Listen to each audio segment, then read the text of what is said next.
Hi, magandang araw sa inyo mga kutsikoys at kutsikays kong nasa Scorpio signs. Ito na ang inyong general career aspect reading. So, tingnan natin dito mga Scorpio signs kung ano nga ba ang magre-resonate sa inyo at hindi magre-resonate.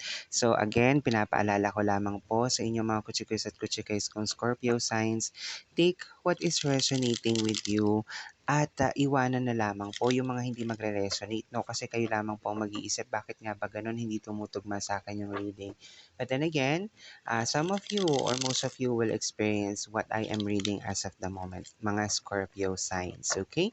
So, tingnan natin dito ang iyong career or trabaho at ano nga ba ang nakalaan or ang nangyayari sa ngayon. Okay.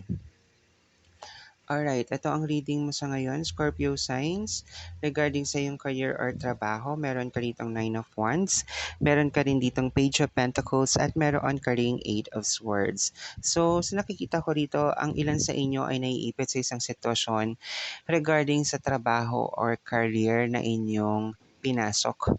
Maaring ang ilan sa inyo ay nakakaranas na napag-uusapan or napagchichismisan. So kung ako sa inyo mga Scorpio signs ay iwasan ng mga taong hindi maganda ang hangarin, no? Ukol sa inyo, maaring ilan sa inyo ay nababackstab or napag-uusapan. Kaya i-guard off niyo maigi ang sarili ninyo. Kaya siguro nagkakaroon dito na parang naiipit ka sa isang sitwasyon dahil nga sa napagchichismisan ka, maaring may mga bagay na nagagawa mo, na i-include mo yung personal mong buhay sa trabaho, ganun. May ilan din naman sa inyo, no? Ang maganda naman dito, kahit na kayo ay nagkakaroon ng ganyang sitwasyon, ay patuloy kayo nagsusumikap sa inyong trabaho or career. At ang ilan sa inyo ay ini-ignore or hindi na lamang pinapansin itong mga taong nasa paligid na gumagawa ng chismis or hindi maganda sa inyo.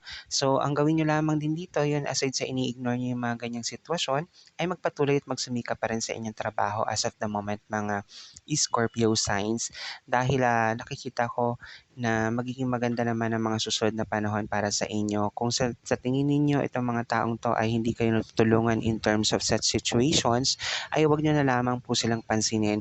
Kailangan nyo na lang talaga silang i-ignore, no? So maaari rin kasi sa inyo ang ilan, no? Hindi ko naman sinasabing lahat or karamihan or maaring ilan sa inyo mga Scorpio signs ay kung may boss, no, ay maaaring napagchichismisan dahil kinakabit si boss or nagiging kulasisi or kalaguyo ng inyong boss. So iwasan yung mga ganong sitwasyon Scorpio kung ayaw nyo rin mapagchismisan ng inyong mga katrabaho. So yun lamang yung nakikita ko so far dito mga kutsikays at kutsikays kong Scorpio signs. Sana ay kapulutan ninyo to ng aral.